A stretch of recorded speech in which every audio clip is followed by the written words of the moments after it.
Hi, my name is Saremy and today we're going to be sewing a waistband onto pants using a Hong Kong finish on the inside there, or binding. Don't forget to pre-wash that binding. And if you would like to know how to sew a waistband with a clean finish like this, please follow the link in the description. Let's get to it.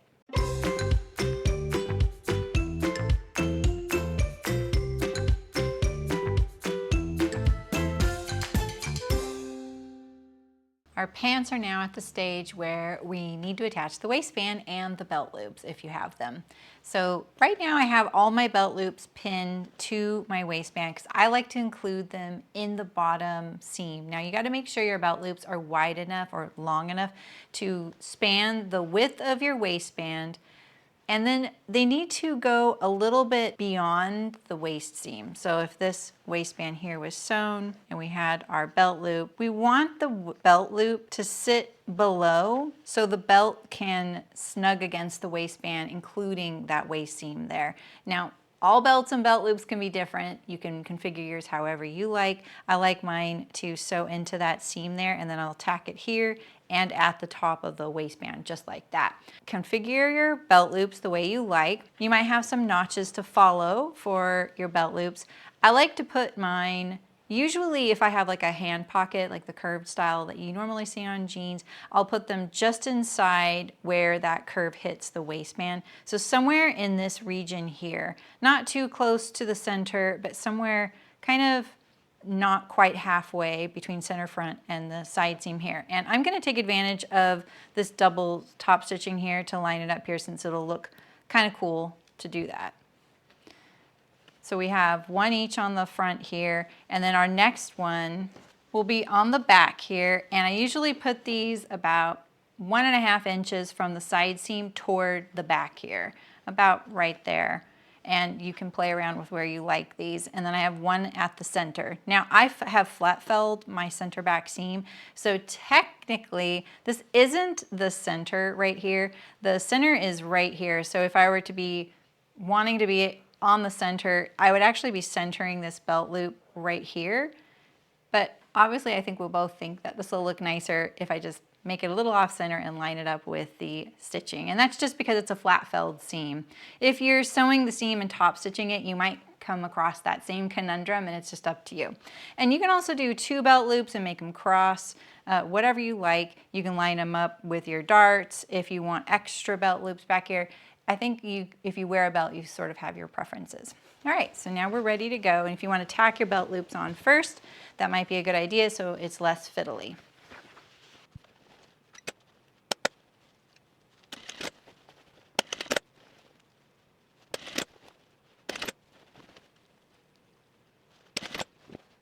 My waistband is assembled. Yours might look different than mine. This is okay to use. This method will work on a curved waistband, a straight waistband, a waistband that has seams in it, doesn't have seams in it, a one-piece waistband like this one that folds at the top, or one that has a seam along the top.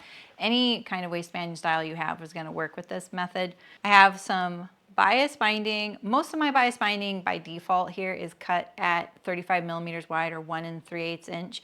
You won't need something quite that wide to do this finish, because we're going to use a Hong Kong finish, which is kind of like binding but a lot easier, and we're only going to do 1 fold. So if you have something about 1 1/4 inches, that'll still give you a little wiggle room to trim some off if you like. Or you can just leave it in there since it's going to be on the inside of the waistband. I also have my label ready. On this setup, I like to do the label at the very end, behind the lip of the binding that's going to be hanging down on the inside of the pants. So you need to establish which is your right front and which is your left front, if you have one, if you have notches or anything like that. In general, the side of your waistband that has the shield that slips underneath the zipper here, that's the longer side of your front. And if you have a waistband that's longer on one side, and the way you can figure that out is just folding it at the center back here, and you'll see that one side is longer. That one is going to go to the side with the fly shield, whatever that's called, fly extension shield. And this side's going to go to the one with the curved top stitching. So just so you know. I always recommend cutting your waistband longer, even whatever the pattern gives you. Just cutting it an inch longer at each end really helps you, because there's lots of different things that can go wrong when you're sewing your zipper. Maybe you have a different width zipper from the one that the person who designed the pattern for used. Maybe you used a different seam allowance somewhere without knowing it. And a lot of these little things add up right here. And this distance between center front, because remember this right here is the center front where this notch is. This distance from here to here is the difference in length here. You can see mine is a little bit longer than that, plus seam allowance. So that is the only difference. Otherwise, your waistband is the same left and right. So here's my side seam right there. So the only difference is this little extra past the center front to the edge of the fly shield. And on my pant, that is the right front. So I like to just make sure I've got it right. If this is the one that goes to this side here, and you know, I can kind of do a quick check and make sure that it's lining up to my notches there, then I know that that's the outer and this is the inner waistband. And if you have a seam on top, you're probably going to know a little easier than I did. So this is the edge that I want to bind. It's the one that's going to go on the inside of the waist. This waistband wasn't set up to do this binding finish, so I'm going to trim it down on the inside. There's a 5/8 inch seam on this one and a 5/8 inch seam on my waist seam. So if I don't want this hanging down 5/8 on the inside of my pants, I might want to trim this down quite a bit. So I'm going to trim this down, I think 3/8 of an inch. And then we'll have 1/4 of an inch hanging down. Or maybe we'll trim it 1/4 of an inch off, just to make sure we have a little bit extra. Your notches are probably not going to be very helpful because we're going to bind over them, but if you have any, you can transfer them with a chalk or something similar so you can see it, and then that way when you bind, you'll still have your notch visible to you. In my opinion, as long as your center back, if you have a seam or if you have any asymmetry with like a curved waistband, as long as you are lining it up at the center back, you're probably going to be okay as long as you have the right and the left front correct. All right, so now we're going to lay our binding on here, right sides together, and you can just let it hang off the end there. And I'm gonna sew mine with like a healthy 1/4 inch seam. Usually I just like to use the width of the half of my presser foot as a guide, or the gauge on the throat plate. All right, here we go. Now you're gonna wanna take this to the iron and you're gonna wanna press it flat like this. And then you're going to want to wrap it to the inside. Just let the seam allowance of the waistband hang down and just cover it up just like that and press that again. So we're leaving the seam allowance pressed toward the binding, and we're going to press around just like this. You don't need to turn this edge under, we're going to leave it flat. You can bind it if you have a binding attachment and you really want to use that. You can use your binding attachment to bind this edge. You're just adding a little extra bulk to this edge here, but it won't be a problem for sewing as far as bulky seams go. All right, so let me press this real quick. All right, we have our bias pressed. And now we're going to stitch in the ditch to secure it. So basically we just want to stitch really close to this seam here where we sewed the bias to it. It's not the easiest ditch to sew into, so if you want this to be invisible, I would match the thread color of your waistband. Mine is going to be very visible so you can see it.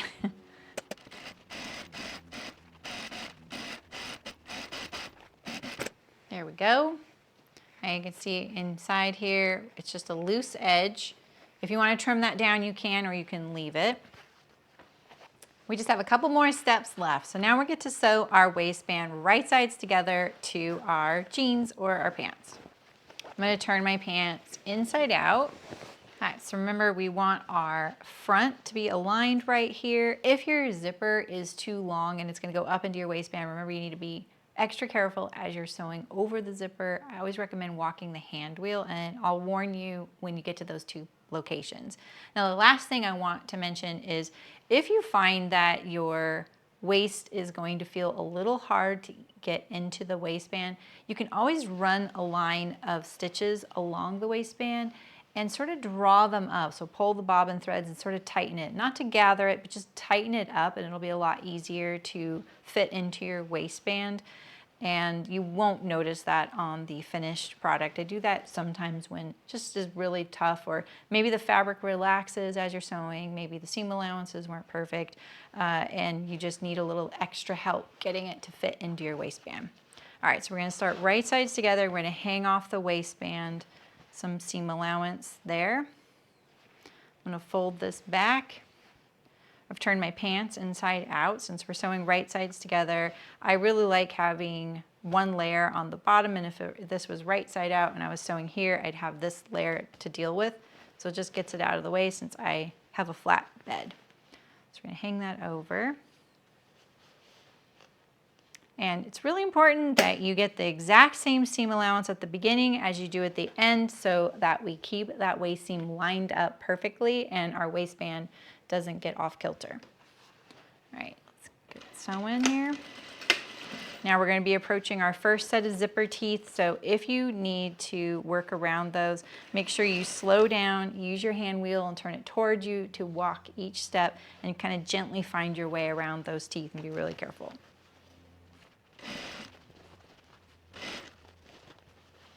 Sweep all of your threads toward the raw edge there, or the cut edge.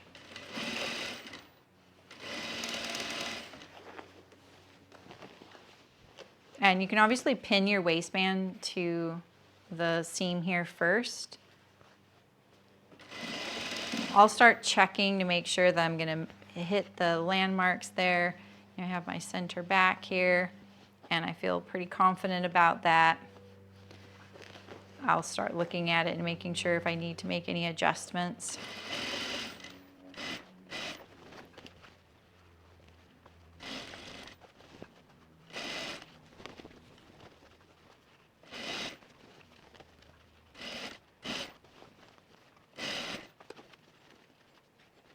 I'm always making sure that my belt loops are perpendicular to that edge so they don't get off kilter. Even though I stitch them down, they can get a little off kilter. All right, so now we're approaching the other front. So we need to make sure that we don't hit any of our zipper teeth and that we are using the exact same seam allowance as we did when we started. And sometimes I'll even hold this up and make sure that I'm kind of getting the right thing. But we're gonna double check it again in just a second. Hopefully you have a little bit hanging off, especially enough for a seam allowance. All right, so now the first thing we're gonna do is we're gonna check the alignment here. So I just pull up the waistband, kind of tug it, and make sure that everything is looking lined up. Now it's really important that you be honest about this, because if one of them isn't, you can't just sew a larger seam allowance to get it on track, because what will happen is that will decrease the width of the waistband. You actually need to remove it for just a few stitches, for a few inches, and then place it where you need that seam to be and make sure you stick to it. All right, so once we give this a nice tug, now we're going to sew the ends of our waistband here. So we're gonna fold this, and if you have a seam here, that's gonna be really easy to know exactly where to fold. Here, I'm gonna look at how much is hanging below. I put my interfacing in 2 pieces, so that gives me a good guide as well. And you wanna make sure you're not pulling this so that it'll get torqued. So we're gonna line this up here. And I like to sew it from the side where I can see my raw edge here, so I can line up and sew a nice straight seam. We're gonna sew right along this edge here. I'm very firm, I'm kind of pulling things really tightly. I'm gonna sew right on the waistband only, straight up, just like this. And I'm gonna trim the excess off. Don't cut your corner yet at the top. And now we'll repeat for the other side. And kind of fold it for a few inches, make sure everything looks true. I'm gonna start at the top, but I'm gonna try and go in a straight line with the fly here. And because I'm cutting it so close with binding hanging down, I'm going to make sure that my waistband is the same size and we're okay. We just have a little extra binding on this side than that side. Probably didn't trim it off evenly. All right, and let's trim this down here. Okay, now to turn this corner, you can clip the corner if you like, but I caution against that because just in case you need to end up adding to this end here, if you clip the corner, you won't be able to. So I usually, if the denim isn't too thick, I'm gonna fold it toward the waistband right here. I'm gonna grab it in here, kind of pinching it the best I can, and then I'm gonna turn it. And then I'll use my awl to sort of poke it into place a little bit better and get a crisper corner there, just like that. And we'll repeat on this side. I always turn it toward the inside of the waistband, or really it's better to turn it toward the inner waistband. I turned that one to the outer. You want to turn this to the inner because that then won't, this little lump edge here won't show to the right side of the world. Turn this toward the inner waistband. And it's kind of nice that the fold of the fabric fills that corner up and keeps it nice and square. Now we're going to pin our waistband. Make sure that you have given it a good tug. If you can iron it, you can iron it. Some of the denims seem kind of heavy to bring over to your ironing board at this point. And now I'm going to start at the center back and pin that one first. Let the belt loop hang down. We want that out of the way. And if you're going to add your label, you need to start thinking about making sure you're going to have enough room to slip it under there, because if you barely have enough room with this, you might want to tack it to the seam now so that you don't have to worry about it. In fact, I will, so I don't forget it, because I'm notorious for forgetting these. And I'll just get it as low as possible here.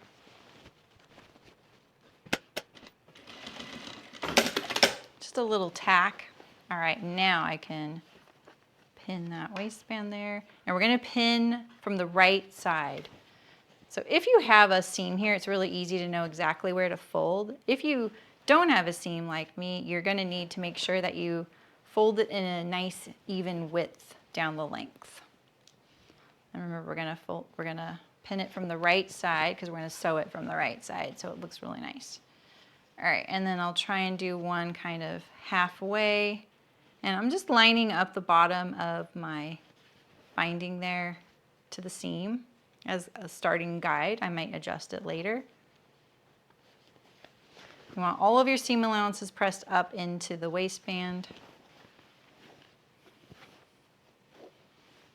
Trim some of these longer threads so they don't sneak out. And we're just kind of spacing these pins around, side seam, center, back first, so that we make sure we're not going to get any torquing. So I kind of hold that side seam there, and then I sort of give it a good tug and make sure on each side it's going to be okay. And now we can go back and sort of finesse the in-between areas. Make sure you don't catch those belt loops.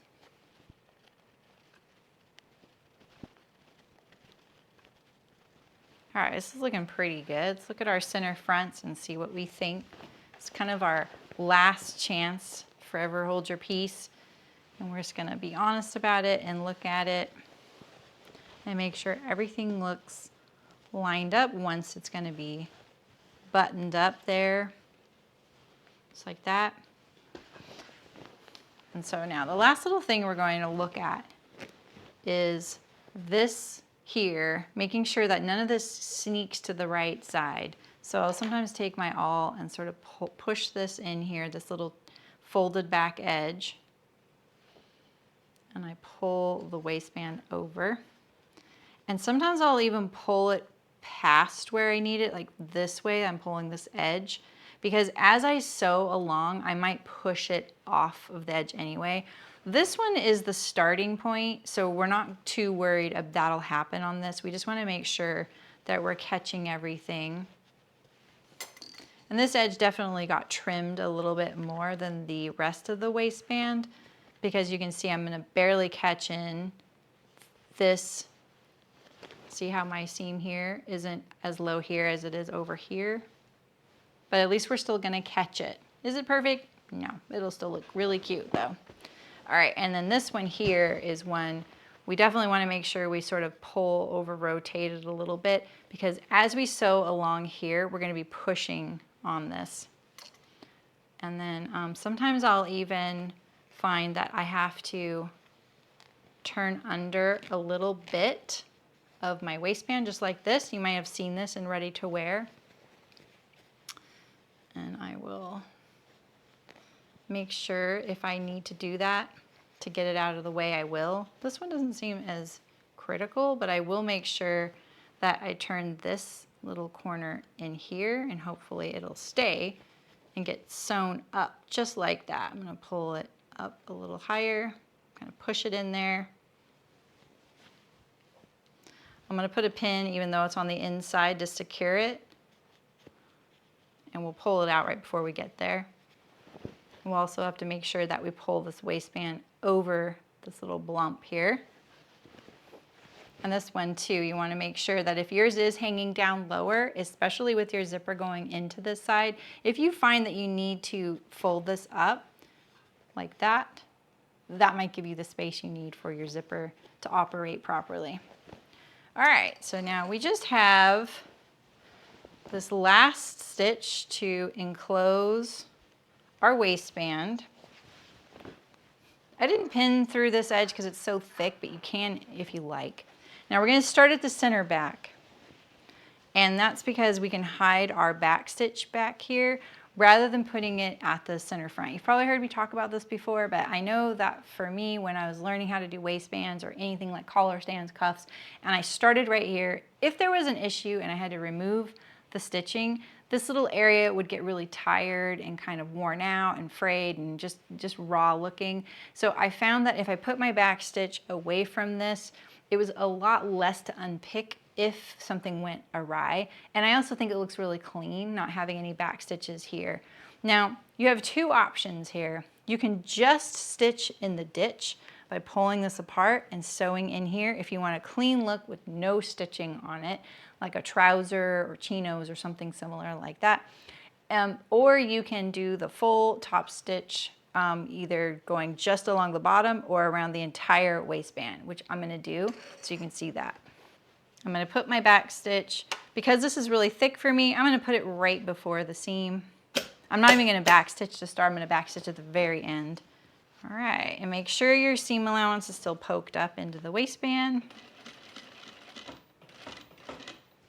If you struggle with really thick seams, you can use a hammer to really mash them down. That helps a lot. It's kind of a funny little trick. I'm just hand walking this to make sure, since I'm using some top stitch thread.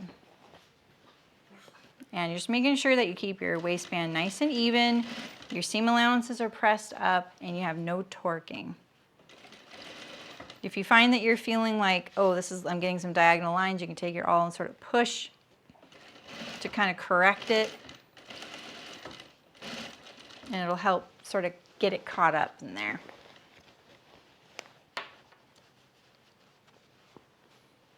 And I'm always straightening it out for a good distance to make sure everything's looking good.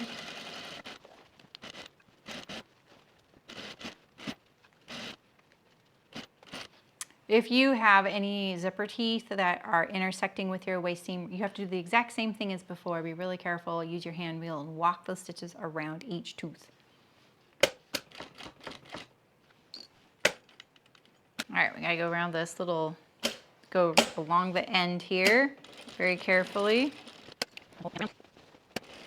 Now you get a little breather while you top stitch the top if you're doing the whole thing. Sorry you can't see the whole pant. It gets stuck under the head of the machine here.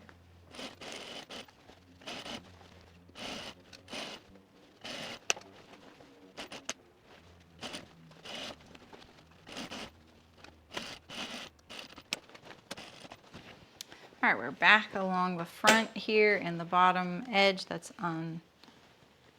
that is needing to be caught, and make sure that you don't hit any of your zipper teeth.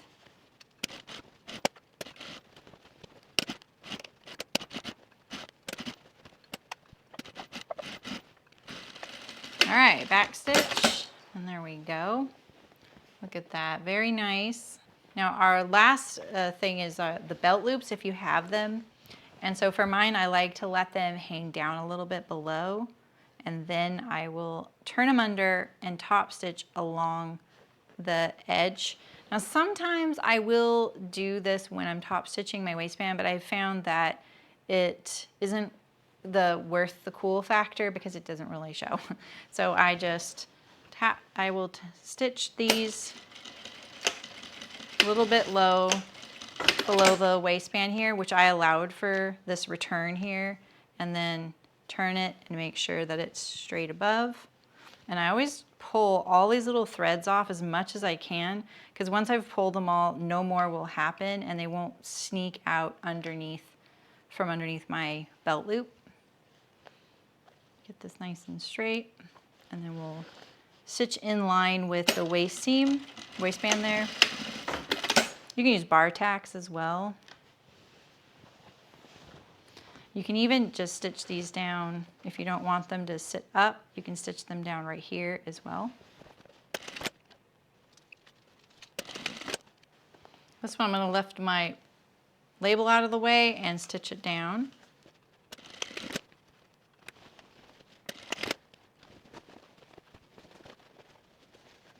Well, that looks great. Nice job sewing your waistband with the Hong Kong finish on the inside. If you would like to know how to do a clean finished waistband, follow the link to the video on the screen right now. Thanks for sewing with me.